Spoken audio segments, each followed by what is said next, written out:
till now he has seen that many British officials bought land and produced indigo and became indigo planters.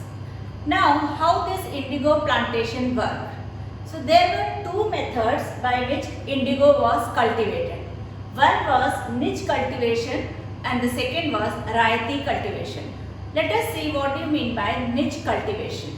In niche cultivation, the planter owned the land. The land belonged to the planter, and mostly planters were British people or very rich Indians.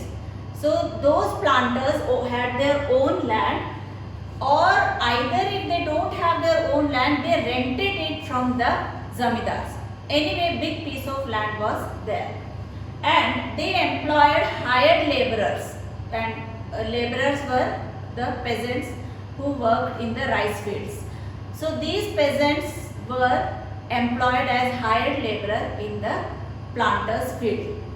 Now this niche itself means own. So niche here means the planter's own land. So here cultivation of indigo was done in the planter's own land by hired workers.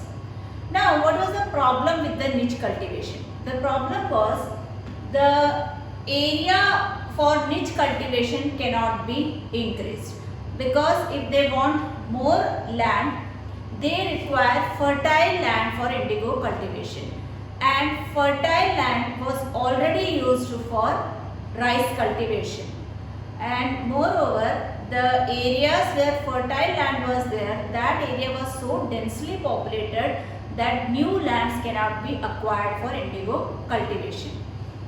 The British planters sometimes tried to evict the people from the densely populated areas, or they tried to capture the land of the peasants, but usually it led to conflicts and tensions.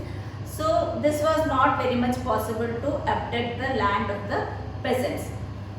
Now one more problem which the niche cultivation faced was the planters require more labor for doing the cultivation, because indigo cultivation required more labor.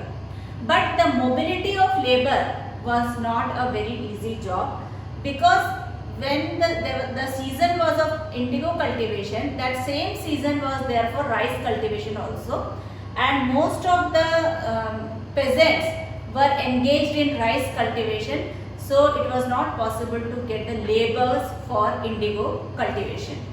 Moreover, plows and bullocks were needed for indigo cultivation, and the planters had only bought the land. They have not bought the plows or the bullocks. They were taking plows and bullocks for indigo cultivation in rent.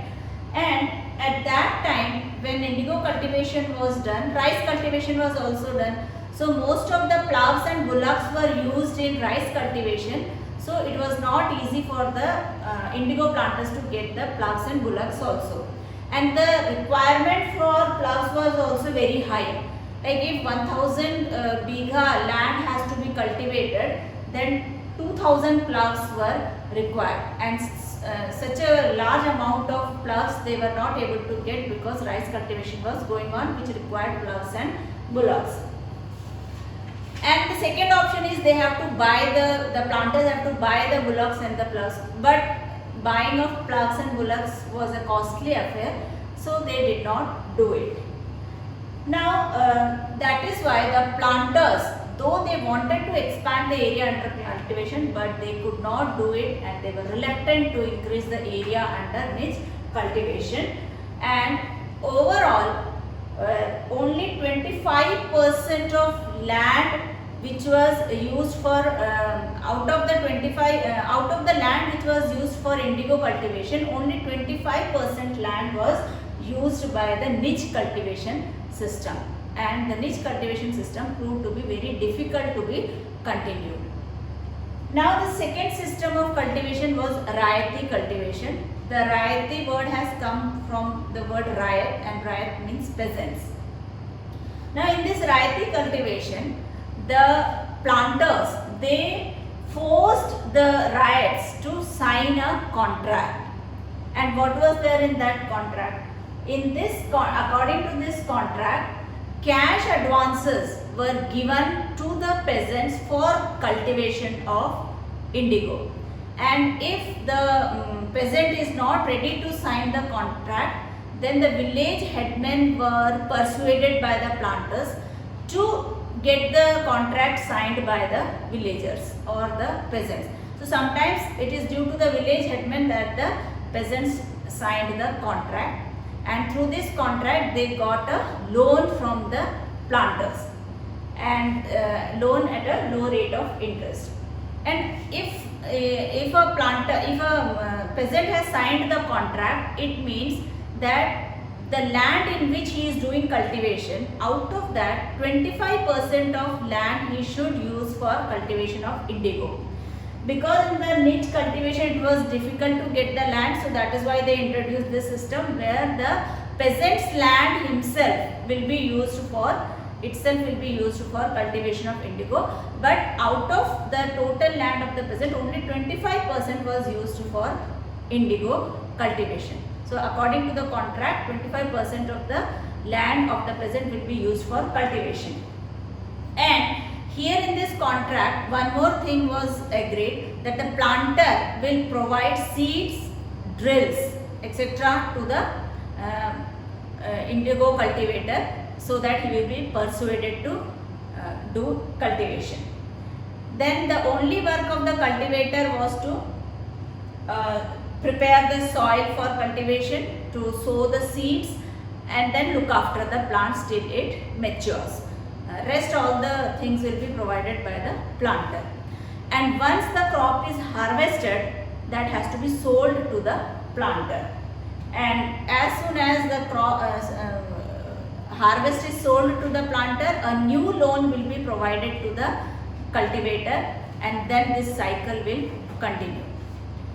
Now when this process continued, the riots felt that in the initial years they felt that the system is good because immediately they were getting money in their hand, loans in their hand. But slowly they realized that this system is very harsh.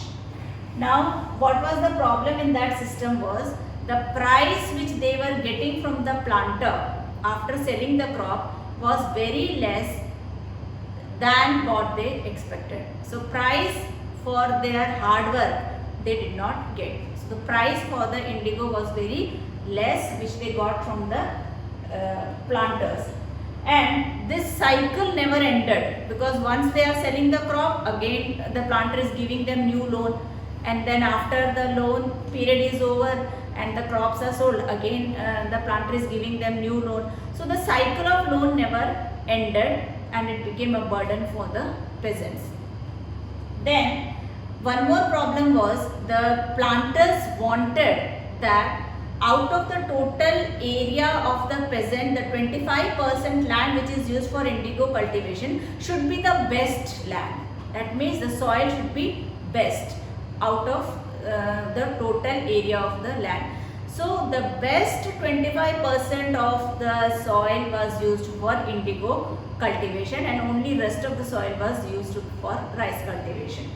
And the problem was, if the best soil is used for indigo cultivation, the indigos had deep roots and it exhausted all the moisture was taken away, and all the nutrients of the soil was taken away by the indigo crop, and that land cannot be used for rice cultivation in future because all the nutrients were lost. So this was a great setback to the indigo cultivators, because their land lost fertility once indigo was grown in that land. But they were forced to do that because according to contract, the best soil should only be used for indigo cultivation.